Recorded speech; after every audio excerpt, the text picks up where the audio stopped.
इस कहानी का पूरा आनंद लेने के लिए कहानी के पहले भाग को ज़रूर देखें। उसका लिंक मैं आपको डिस्क्रिप्शन बॉक्स में दे दूँगी और साथ में कमेंट बॉक्स में पिन भी कर दूँगी, तो आप वहां से भी जाकर देख सकते हैं। अस्पताल से घर लौटते समय रेहान की कार के भीतर एक अजीब सी खामोशी पसरी हुई थी।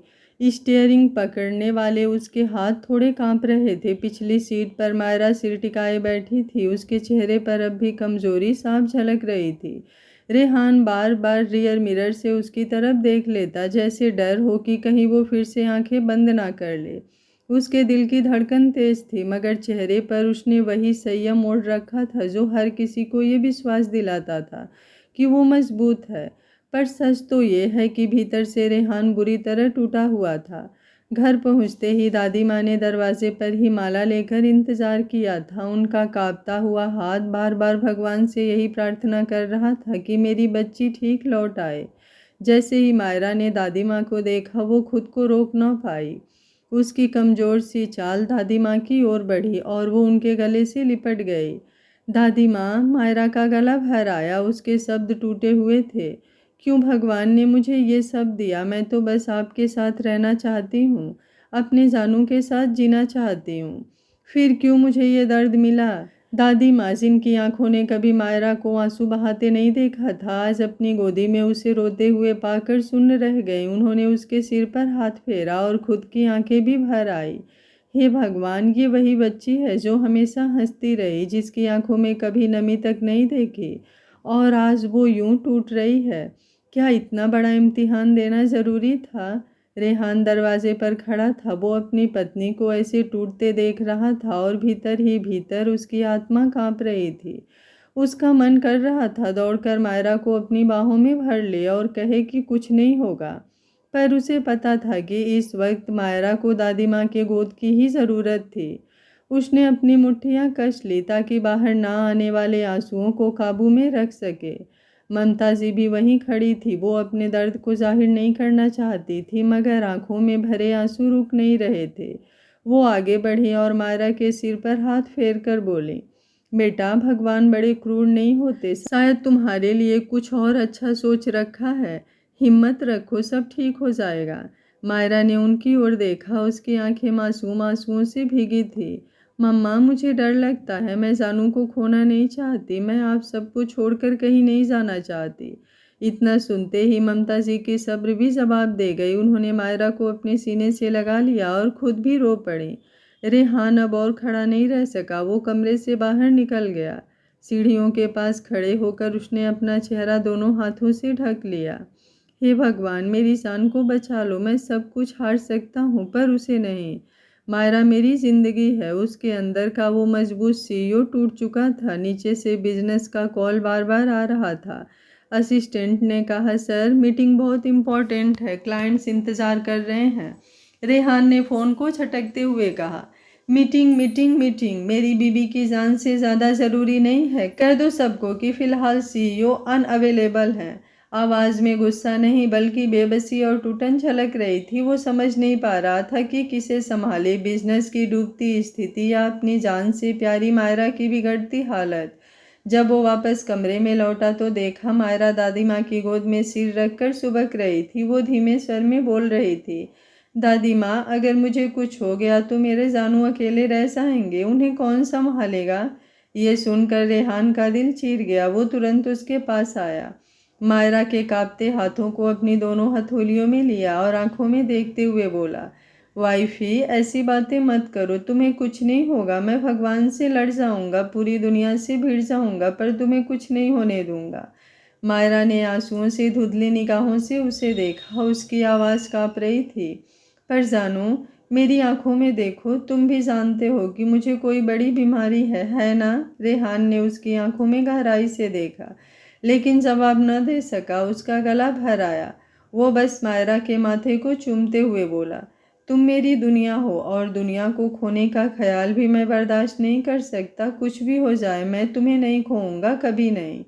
दादी माँ ने ये पल देखा और उनकी आंखें भर आई। उन्होंने मन ही मन सोचा, इतना सच्चा प्यार, ये रिश्ता भगवान को भी मानना पड़ेगा। शायद यही प्रेम मेरी बच्ची को जिंदगी दे पाए। घर का हर कोना भारी था। मायरा रेहान को देख रही थी, आंखों में सवाल, होठों पर हल्की सी मुस्कान जो रोते रोते भी खोई नहीं थी। जानू, उसने धीमे स्वर में कहा, आप बहुत रोए हैं ना बाहर? रेहान चौंका। तुम्हें कैसे पता?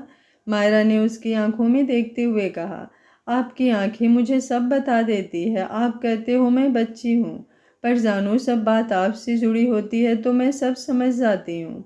रेहान टूटकर उसके सीने से लग गया। वाइफी, मैं तुमसे वादा करता हूँ तुम्हारी मासूमियत, तुम्हारी हंसी कभी खोने नहीं दूंगा। तुम मेरी जिंदगी हो मायरा, और जिंदगी से कोई समझौता नहीं करता। पूरा घर उस रात जागता रहा। कोई पूजा कर रहा था, कोई रो रहा था और कोई बस चुपचाप मायरा को देखे जा रहा था। हर किसी के दिल में एक ही प्रार्थना थी, मायरा ठीक हो जाए। घर का माहौल अब पहले जैसा बिल्कुल नहीं था। हर कोई मायरा की हालत से बेचैन था, पर सबसे ज़्यादा मायरा खुद को संभाल रही थी। उसने अपनी मासूम मुस्कान से सबको ये दिखाने की कोशिश की कि वो डर नहीं रही, लेकिन उसकी आंखों की गहराई में छिपा भय दादी माँ से छुपा नहीं था। जब डॉक्टर ने साफ कहा कि जल्द से जल्द ऑपरेशन करना होगा, तभी से पूरा परिवार मानसिक रूप से इस तैयारी में लग गया था कि मायरा को अमेरिका ले जाना ही होगा। ममता जी बार बार भगवान से ही मिन्नतें कर रही थी कि हे प्रभु, मेरी बच्ची को सुरक्षित रखना, इसे नई जिंदगी देना। उस रात दादी माँ ने मायरा को अपने पास बुलाया। कमरे में हल्की पीली रोशनी थी। कान्हा जी की छोटी सी मूर्ति पूजा घर में जगमगा रही थी। दादी माँ ने वो मूर्ति अपने कांपते हाथों से उठाई और मायरा को दी। मायरा ने आश्चर्य से उनकी ओर देखा। दादी माँ, ये आप मुझे क्यों दे रही हैं? उसकी आवाज़ में मासूमियत और सच्चाई दोनों थी।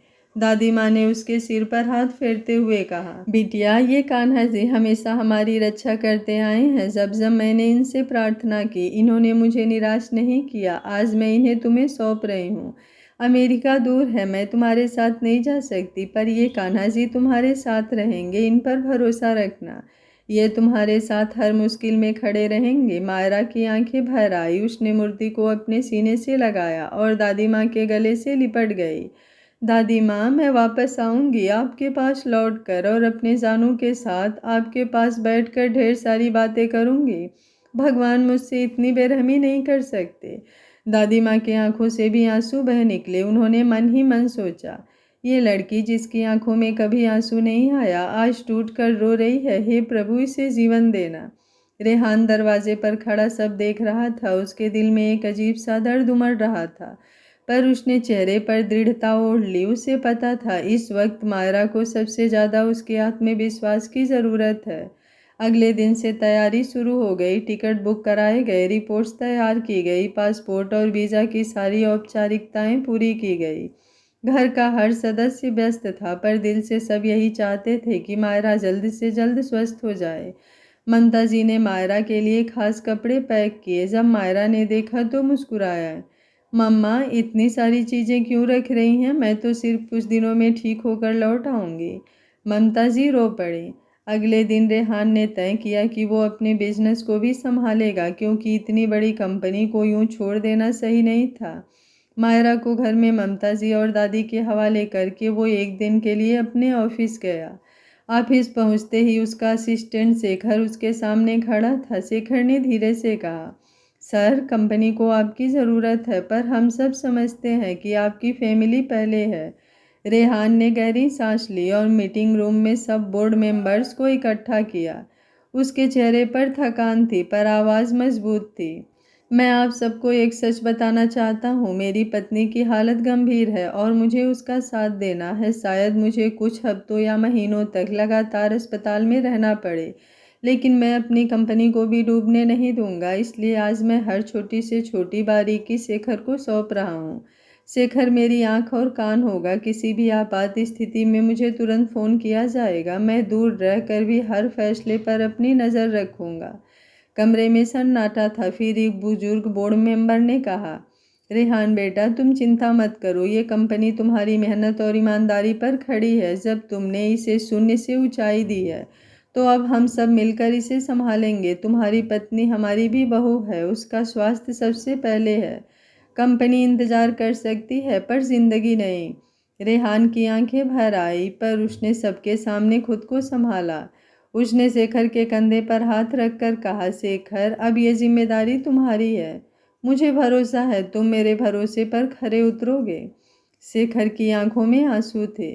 सर, मैं अपनी जान लगाकर भी आपको निराश नहीं करूंगा। रेहान ने एक बार फिर सभी बोर्ड मेंबर्स को धन्यवाद दिया और कहा, जिस प्रोजेक्ट पर काम चल रहा था उसकी एक बार स्टडी की सारी चीज़ शेखर को समझाया। अलग अलग एम्प्लॉयों में अपने काम को बांट दिया।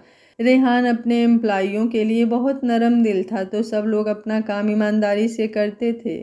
कुछ बड़े बड़े और दृढ़ फैसले भी लिए और सारी चीज़ शेखर को समझा कर और कुछ अपने विश्वसनीय एम्प्लॉइज़ को समझा कर बोला, अब मैं चलूँगा। शेखर, बिजनेस में कोई भी प्रॉब्लम आए तो तुम बिना झिझक मुझे फ़ोन कर सकते हो। बाकी मुझे उम्मीद है कि तुम सब चीज़ संभाल लोगे। मुझे मायरा के पास रहना है, वही मेरी असली दुनिया है। उस दिन ऑफिस से निकलते समय उसे ये एहसास हुआ कि असली ताकत वही होती है जब इंसान अपने परिवार के लिए खड़ा हो। बिजनेस और दौलत बाद में है, पर मायरा उसकी जान है, उसका सब कुछ है। अगले दिन से तैयारी शुरू हो गई। टिकट बुक्स कराए गए, रिपोर्ट्स तैयार की गई, पासपोर्ट और वीज़ा की सारी औपचारिकताएं पूरी की गई। घर का हर सदस्य व्यस्त था, पर दिल से सब यही चाहते थे कि मायरा जल्द से जल्द स्वस्थ हो जाए। ममता जी ने मायरा के लिए खास कपड़े पैक किए। जब मायरा ने देखा तो मुस्कुराई। मम्मा, इतनी सारी चीज़ें क्यों रख रही हैं? मैं तो सिर्फ कुछ दिनों में ठीक होकर लौट आऊँगी। ममता जी रो पड़ी और बोली, बस यही सच्चाई है बेटी, तुम जल्दी लौट आओगी, यही सच है। फ्लाइट के दिन घर का हर सदस्य मायरा और रेहान को छोड़ने एयरपोर्ट आया। दादी माँ व्हील चेयर पर बैठी थी क्योंकि उनकी तबीयत भी अब उतनी अच्छी नहीं थी, लेकिन वो अपनी पोती जैसी बहू को जाते देखना चाहती थी। मायरा उनके गले से लिपट गई, आंखें आंसुओं से भीग गई। दादी माँ, मुझे आपका आशीर्वाद चाहिए। मैं वापस आकर आपकी गोद में बैठकर कहानियाँ सुनना चाहती हूँ। दादी माँ ने कांपते हाथों से उसका चेहरा पकड़ा और बोली, जा बेटा, हिम्मत से जा, तू जीत कर लौटेगी, कान्हा तेरा साथ देंगे। रेहान ने सबको आश्वस्त किया, आप सब चिंता मत करो, मैं मायरा को सुरक्षित लेकर वापस आऊँगा और जब तक वो पूरी तरह स्वस्थ नहीं हो जाती मैं चैन से सांस नहीं लूँगा। उसकी आवाज़ में दृढ़ता और आंसुओं का मिश्रण था। फ्लाइट में बैठते वक्त मायरा ने रेहान का हाथ कसकर पकड़ लिया। खिड़की से बाहर देखती हुई उसने धीमे स्वर में कहा, जानू, मैं डर रही हूँ, पता नहीं वहाँ क्या होगा। रेहान ने उसकी हथेली पर अपनी हथेली रखी और कहा, डरो मत वाइफी, हम साथ हैं, जब तक मैं हूँ तुम्हें कुछ नहीं होगा, भरोसा रखो। मायरा ने कान्हा जी की मूर्ति अपनी गोद में रख ली और आंखें बंद कर प्रार्थना करने लगी। अमेरिका पहुंचते ही डॉक्टर जॉर्ज की टीम तैयार थी। रिपोर्ट्स देखकर जॉर्ज ने कहा, हमें तुरंत इलाज शुरू करना होगा, पर ऑपरेशन की तारीख तय करने से पहले मायरा को कुछ और टेस्ट से गुजरना होगा। रेहान ने तुरंत हामी भर दी। उसकी आंखों में सिर्फ एक ही बात थी, किसी भी कीमत पर मायरा को बचाना है। जब वो वापस मायरा के वार्ड के पास पहुंचा तो देखा मायरा खिड़की के पास बैठी थी। उसकी गोद में वही कान्हा जी की मूर्ति थी और आंखें बंद करके वो धीमे स्वर में प्रार्थना कर रही थी। रेहान ने पास जाकर उसका हाथ थामा। मायरा ने आंखें खोली और मुस्कुराकर कहा, जानू, मुझे लग रहा है कान्हा जी हमारे साथ हैं, मैं ठीक हो जाऊंगी ना? रेहान ने उसकी आंखों में गहराई से देखा और दृढ़ स्वर में कहा, हाँ वाइफी, तुम बिल्कुल ठीक हो जाओगी और जब तक मैं हूँ तुम्हें कुछ नहीं होगा। उस पल रेहान ने मन ही मन ठान लिया था, चाहे कितनी भी मुश्किल क्यों ना आए, मायरा को स्वस्थ करके ही वो वापस भारत लौटेगा। अमेरिका आए कुछ ही दिन हुए थे कि मायरा के टेस्ट शुरू हो गए। डॉक्टर जॉर्ज की टीम लगातार उसकी रिपोर्ट्स स्टडी कर रही थी। रेहान हर पल उसके साथ बैठा रहता, कभी उसकी उंगलियां अपने हाथों में पकड़ लेता, कभी उसके माथे पर हाथ रख देता, जैसे वहां से उसका दर्द कम कर सके। मायरा की मासूम मुस्कान बार बार रेहान को टूटने से बचाती थी। जब वो मुस्कुराकर कहती, जानू, मैं ठीक हो जाऊंगी ना, तो रेहान हाँ में सिर हिलाता, पर उसके दिल के अंदर डर की गहराई उसे कचोट देती। एक शाम अचानक मायरा की तेज सांस बढ़ने लगी, उसके चेहरे का रंग उड़ गया और नर्सें भागकर अंदर आई। मशीनों की बीप की आवाज़ें कमरे में गूंजने लगी। रेहान का दिल जैसे वहीं थम गया। वो बेतहासा चिल्लाया, डॉक्टर जल्दी आइए। उसकी आवाज़ में इतना डर था कि नर्सें भी कांप उठी। जॉर्ज खुश तुरंत कमरे में आया। उसने टीम को निर्देश दिए। ऑक्सीजन मास्क लगाया गया, इंजेक्शन लगाए गए। रेहान बाहर खड़ा दरवाजे पर ठिठका हुआ था। उसकी आंखों से आंसू लगातार बह रहे थे और होठ कांप रहे थे। ममता जी और बाकी परिवार वीडियो कॉल पर जुड़े हुए थे। उन्होंने भी सब कुछ देखा। ममता जी की चीख निकली, हे भगवान, मेरी बच्ची को कुछ मत करना। दादी माँ घर में मंदिर के सामने बैठी माला जप रही थी। उनकी आंखों से आंसू बह रहे थे और वो बार बार कान्हा जी से प्रार्थना कर रही थी, मेरी पोती को जीवन दो प्रभु, इसे बचा लो। करीब आधे घंटे की जद्दोजहद के बाद मायरा की हालत थोड़ी स्थिर हुई। डॉक्टर बाहर निकला। रेहान उसके सामने दौड़ कर आया। जॉर्ज, क्या हो रहा है? मेरी वाइफ की हालत इतनी बिगड़ क्यों रही है? मैंने तुम्हें यहाँ बुलाया क्योंकि मुझे तुम पर भरोसा था। मुझे सच बताओ जॉर्ज। जॉर्ज ने गहरी सांस ली और रेहान के कंधे पर हाथ रखा। रेहान, तुम्हारी वाइफ की हालत बहुत क्रिटिकल है। उसके हार्ट में ब्लॉकेज है और ये अब तेज़ी से बढ़ रही है। अगर हम तुरंत ऑपरेशन नहीं करते तो रिस्क और बढ़ जाएगा।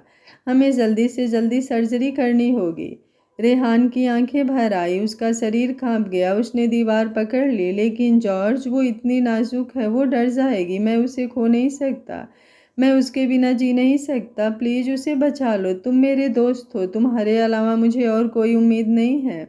उसकी आवाज़ टूट चुकी थी। जॉर्ज ने गंभीर होकर कहा, रेहान, मैं तुम्हें दोस्ती का वादा देता हूँ। मैं और मेरी टीम पूरी ताकत लगा देंगे, लेकिन तुम्हें भी हिम्मत रखनी होगी। तुम्हारी मायरा को तुम्हारी ज़रूरत है। अगर तुम टूटोगे तो वो भी हार जाएगी। रेहान ने आंखों से बहते आंसुओं को पोंछा और सिर झुका लिया। मैं मजबूत रहूंगा, लेकिन जॉर्ज, उसे बताना मत कि उसकी हालत इतनी ख़राब है। मैं नहीं चाहता कि उसकी मासूम आंखों में डर दिखे। उसकी मुस्कान मेरी ताकत है। उसी वक्त नर्स ने आकर कहा, पेशेंट को होश आ रहा है। रेहान भागकर कमरे में गया। मायरा की पलकें धीरे धीरे उठ रही थी। उसका चेहरा बहुत कमज़ोर था। जैसे ही उसने रेहान को देखा, उसके होठों पर हल्की मुस्कान आई। जानू, उसने धीमी आवाज़ में कहा। रेहान उसके पास बैठ गया और उसका हाथ पकड़ लिया। मैं यहीं हूँ जानू, हमेशा तुम्हारे पास। उसकी आंखें भर आई, पर उसने मायरा के सामने खुद को संभाला। मायरा ने उसके चेहरे को गौर से देखा। उसकी मासूमियत अब भी वही थी, पर आंखों में गहरी थकान थी। जानू, मैं बार बार बेहोश क्यों हो जा रही हूँ? मुझे सच बताओ, क्या मैं बहुत ज़्यादा बीमार हूँ? रेहान ने तुरंत उसका हाथ दबाया और उसकी आंखों में देखते हुए कहा, नहीं वाइफी, तुम्हें कुछ नहीं हुआ है, बस थोड़ी सी प्रॉब्लम है। डॉक्टर कह रहे हैं कि तुम जल्दी अच्छी हो जाओगी। तुम मजबूत हो मेरी जान, मेरी हिम्मत। मायरा ने आंखें बंद की और उसके हाथ को अपने गाल से लगा लिया। जानू, मुझे डर लगता है, लेकिन जब आप पास होते हो मुझे लगता है मुझे कुछ नहीं होगा। उसकी मासूम आवाज़ सुनकर रेहान के दिल में दर्द का सैलाब उमड़ आया। उसने सिर झुकाकर उसके माथे को चूम लिया और बुदबुदाया, तुम्हें कुछ नहीं होगा। मैं भगवान से लड़ जाऊंगा, लेकिन तुम्हें कुछ नहीं होने दूंगा। उस रात रेहान कमरे से बाहर निकला। अस्पताल के कॉरिडोर में चलते हुए उसके कदम लड़खड़ा रहे थे। उसने आसमान की ओर देखा और फूट पड़ा, भगवान, मैं कुछ नहीं मांगता, सिर्फ मेरी मायरा को जीवन दे दो। मैं सब कुछ खो सकता हूँ, पर उसे नहीं। उसकी आवाज़ टूट रही थी और वहाँ से गुजरते लोग उसकी आंखों में छिपे दर्द को महसूस कर रहे थे। सुबह फिर डॉक्टर ने ऑपरेशन की तैयारी शुरू करने की बात कही। रेहान ने परिवार को कॉल किया। ममता जी फूट फूट कर रोने लगी। बेटा, मेरी बच्ची को कुछ नहीं होना चाहिए। मैं यहाँ मंदिर में बैठकर भगवान से प्रार्थना करूँगी। दादी माँ ने फ़ोन पर कहा, रेहान, हिम्मत रखो। मैं अपनी माला के हर दाने पर मायरा की सलामती की दुआ करूँगी। भगवान हमारी सुनेंगे। वो इतने निर्दयी नहीं होंगे। वो उस बच्ची के साथ ऐसा नहीं कर सकते। रेहान ने फ़ोन रखते हुए मायरा के कैमरे में कदम रखा। अब वो थोड़ी बेहतर लग रही थी। उसने देखा और मुस्कुराई। जानू, आप फिर रोए? उसने मासूमियत से पूछा। रेहान ने हड़बड़ाकर मुस्कान ओढ़ी। नहीं वाइफी, मैं क्यों रोऊंगा? मैं तो तुम्हारा हीरो हूँ ना। तुम्हें मुस्कुराते देखना मेरी सबसे बड़ी खुशी है। मायरा ने धीरे से उसका चेहरा अपने हाथों में लिया। जानू, मुझे पता है कुछ तो छुपा रहे हो, पर मैं सिर्फ इतना चाहती हूँ कि आप मेरे पास रहें। अगर मैं डर गई तो आपकी आंखों को देखकर हिम्मत मिल जाएगी। रेहान उसके गले लग गया। उसकी आंखों से आंसू फिर बह निकले, लेकिन उसने मायरा को कसकर पकड़ लिया। मैं हमेशा तुम्हारे पास रहूँगा, हमेशा, तुम्हें कभी अकेला नहीं छोड़ूंगा और तुम ठीक हो जाओगी, ये मेरा वादा है। मायरा को आंखों में भी पहली बार आंसू भर आए। उसने सिसकते हुए कहा, जानू, पहली बार मुझे जीने की ख्वाहिश हुई है आपके लिए। जब मरना चाहती थी तो भगवान ने नहीं पूछा, तो अब क्यों मेरे प्यार को नज़र लग रही है? रेहान का दिल चीर गया। उसने उसकी आंखों के आंसू पोंछे और धीरे से कहा, वाइफी, कोई नज़र हमें छू नहीं सकती। तुम मेरी दुनिया हो और मैं अपनी दुनिया को कभी नहीं खोऊंगा। बस मुझ पर भरोसा रखो। कमरे की खामोशी में सिर्फ उनकी सांसों की आवाज़ थी। बाहर डॉक्टर ऑपरेशन की तैयारी कर रहे थे और अंदर रेहान मायरा को अपनी बाहों में लेकर उसे ज़िंदगी से जोड़ रहा था। उस पल उसने ठान लिया, चाहे उसे भगवान से लड़ना पड़े, किस्मत को बदलना पड़े, वो मायरा को बचा कर रहेगा। रात अस्पताल के कमरे में हल्की हल्की रोशनी जल रही थी। मशीनी की धीमी धीमी बीप की आवाज़ उस कमरे के सन्नाटे को और गहरा कर रही थी। मायरा बिस्तर पर लेटी थी। चेहरा थोड़ा थका हुआ था, लेकिन उसकी आंखों में वही मासूम चमक थी जो हर बार रेहान को पागल कर देती थी। रेहान उसके पास वाली कुर्सी पर बैठा था, उसका हाथ अपनी हथेली में कसकर थामे। उसने कई बार कोशिश की थी कि मायरा से कुछ कहे, लेकिन गले में फंसी रुलाई बाहर ही नहीं आ रही थी। वो बस चुपचाप अपनी वाइफी को देखते जा रहा था, जैसे आंखों से हर पल को कैद कर लेना चाहता हो। मायरा ने धीमे से उसकी उंगलियों को दबाया। जानू, उसकी आवाज़ फुसफुसाहट जैसी थी। रेहान चौंक कर उसकी तरफ देखा। हाय वाइफी, मैं यही हूँ। मायरा हल्का सा मुस्कुराई। आप इतने चुप क्यों हो? मैं तो सोच रही थी कि ऑपरेशन से पहले आप मुझे अच्छी अच्छी बातें करेंगे, आज अपनी बातें बताएंगे, लेकिन आप तो बस ऐसे देखे जा रहे हैं। ऐसा क्यों? रेहान की आंखें भर आई। उसने कांपती उंगलियों से मायरा के माथे पर हाथ रखा। वाइफी, मुझे डर लग रहा है, तुम्हें खो देने का डर। मैं इस डर से लड़ना चाहता हूँ, लेकिन जब भी तुम्हें देखता हूँ लगता है कि भगवान मुझसे बड़ी परीक्षा ले रहा है। मायरा की आंखों में नमी आ गई। उसने अपने नन्हे हाथों से रेहान की हथेली पकड़ ली। जानू, प्लीज़ ऐसा मत कहो। देखो, अगर आप टूटोगे तो मैं कैसे हिम्मत करूँगी? आप तो मेरी जान हो ना, मेरी ताकत, मेरी हिम्मत। उसकी आवाज़ मासूम थी, लेकिन उसके भीतर छिपा डर रेहान साफ पढ़ पा रहा था। उसने तुरंत उसकी उंगलियां चूम ली।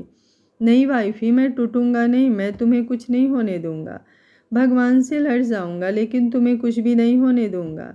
मायरा की पलकों से आंसू निकल कर उसके गालों पर आ गिरे। उसने धीमे स्वर में कहा, जानू, अगर मुझे कुछ हो गया तो? रेहान ने तुरंत उसका होठ अपनी उंगली से रख दिया। चुप, ऐसा दोबारा मत कहना। तुम्हें कुछ नहीं होगा। तुम्हारे बिना मैं जिंदा नहीं रह सकता वाइफी। तुम ही मेरी दुनिया हो। तुम्हें ठीक होना होगा मेरे लिए, तुम्हें ठीक होना होगा मेरे लिए, तुम्हें जीना होगा मेरे लिए। मायरा ने उसकी आंखों में देखा। पहली बार उसकी मासूम आंखों में आंसू बह निकले थे। जानू, मैंने कभी नहीं सोचा था कि मेरी छोटी सी ज़िंदगी में मुझे इतना सच्चा प्यार मिलेगा। आपने मुझे जीने की वजह दी है। मैं भगवान से शिकायत करती हूँ, जब मैं मरना चाहती थी तब उसने मुझे जीने को कहा, और जब अब मैं आपके साथ जीना चाहती हूँ तो वो मुझसे क्यों छीनना चाहता है? उसकी ये मासूमियत भरी बातें सुनकर रेहान का दिल फट रहा था। उसने मायरा को सीने से लगा लिया। वाइफी, भगवान की हिम्मत नहीं कि वो तुम्हें मुझसे छीन ले। तुम देखना, हम दोनों इस परीक्षा से जीत कर निकलेंगे। तुम मेरी बाहों में वापस आओगी और मैं तुम्हें कभी अपनी नज़रों से भी दूर नहीं होने दूंगा। मायरा ने उसके सीने से सिर लगाकर कहा, जानू, अगर सच में ऐसा हो तो मैं हर दिन भगवान को शुक्रिया कहूँगी कि उसने मुझे आपकी वाइफी बनाया। कमरे का सन्नाटा दोनों की रुलाई से भर गया। वो देर तक एक दूसरे को थामे बैठे रहे, जैसे हर सांस में एक दूसरे को महसूस करना चाहते हों। धीरे धीरे रात गुजर गई। अगले दिन सुबह ऑपरेशन का वक्त आ गया। नर्सें कमरे में आई और मायरा को स्ट्रेचर पर शिफ्ट करने लगी। रेहान ने उसका हाथ कसकर पकड़ा हुआ था। मायरा की आंखें डर से भरी थी। जानू, मुझे डर लग रहा है, उसने धीमी आवाज़ में कहा। रेहान ने उसका हाथ अपने सीने पर रखा। डरो मत वाइफी, ये दिल सिर्फ तुम्हारे लिए धड़कता है। जब तक ये धड़क रहा है तुम्हें कुछ नहीं होगा। स्ट्रेचर धीरे धीरे ऑपरेशन थिएटर की ओर बढ़ने लगा। रेहान उसके साथ साथ चलता रहा। दरवाजे तक पहुँचते पहुँचते मायरा की आंखों में आंसू भर गए। उसने रेहान का हाथ कसकर पकड़ा। जानू, अगर मुझे कुछ हो गया तो आप वादा कीजिए कि आप अपनी ज़िंदगी में खुश रहोगे, किसी और का हाथ पकड़कर आगे बढ़ोगे। रेहान फट पड़ा। उसने स्ट्रेचर रोककर उसका हाथ अपने माथे से लगाया। वाइफी, पागल मत बनो, मेरी दुनिया सिर्फ तुम हो। तुम्हें छोड़कर मैं किसी और का हाथ कैसे पकड़ सकता हूँ? तुम्हारे बिना मैं अधूरा हूँ। मैं तुम्हें कुछ नहीं होने दूंगा। सुन रही हो ना? तुम्हें कुछ नहीं होगा। तुम्हें जीना होगा मेरे लिए। तुम लड़कर आओगी ना? तुम अपनी बीमारी से लड़कर आओगी सिर्फ मेरे लिए।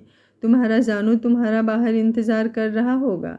मायरा रोते रोते मुस्कुराई। जानू, आप कितने पागल हो। मेरी वजह से खुद को मत तोड़ना, बस प्रॉमिस करो आप मुस्कुराते रहोगे। रेहान ने उसकी आंखों में देखा और कहा, मैं तभी मुस्कुराऊंगा जब तुम वापस मेरी बाहों में आओगी। तुम मेरी जान हो वाइफी। नर्सों ने धीरे से स्ट्रेचर को थिएटर के भीतर ले लिया। नर्स भी इन दोनों के प्यार को देखकर भावुक हो चुकी थी। दरवाजे बंद होने से पहले रेहान का हाथ मायरा की उंगलियों से छूट गया। रेहान वहीं दरवाजे पर खड़ा रह गया। आंसू उसके चेहरे पर बहते जा रहे थे। उसने तुरंत अपने फ़ोन से वीडियो कॉल लगाई। स्क्रीन पर ममता जी, दादी माँ और पूरा परिवार दिखाई दिया। सबकी आंखों में चिंता साफ थी। रेहान की आवाज़ कांप रही थी। वो माँ, दादी माँ, मायरा अंदर चली गई है। आप सब दुआ कीजिए। उधर ममता जी ने हाथ जोड़ लिए। दादी माँ ने आंसुओं के बीच कान्हा जी की मूर्ति के आगे सिर झुका दिया और पूरा परिवार भगवान से मायरा की सलामती की प्रार्थना करने लगा। रेहान वहीं बैठ गया दरवाजे के बाहर, जैसे उसके दिल की धड़कनें भी अब ऑपरेशन थिएटर के अंदर चली गई हो। आज एक सीईओ नहीं बल्कि एक पति था जो अपनी पत्नी के लिए हर हद तक गुजर सकता था। उसका साथ पाने के लिए, उसकी ज़िंदगी को भगवान से मांगने के लिए वो हर दुआ कर रहा था। आज का पार्ट आप लोगों को कैसा लगा? कमेंट बॉक्स में अपनी राय ज़रूर दीजिएगा। बस एक पार्ट और उसके बाद कहानी अपने अंत की तरफ बढ़ जाएगी, लेकिन कहानी आप लोगों को कैसी लग रही है, मैं आप लोगों की राय जानना चाहूँगी। उम्मीद करती हूँ आप लोग कमेंट बॉक्स को अपने प्यारे प्यारे कमेंट से भर देंगे और वीडियो को एक लाइक करना बिल्कुल मत भूलिएगा। Thank you for watching. मिलते हैं कहानी के अगले भाग में।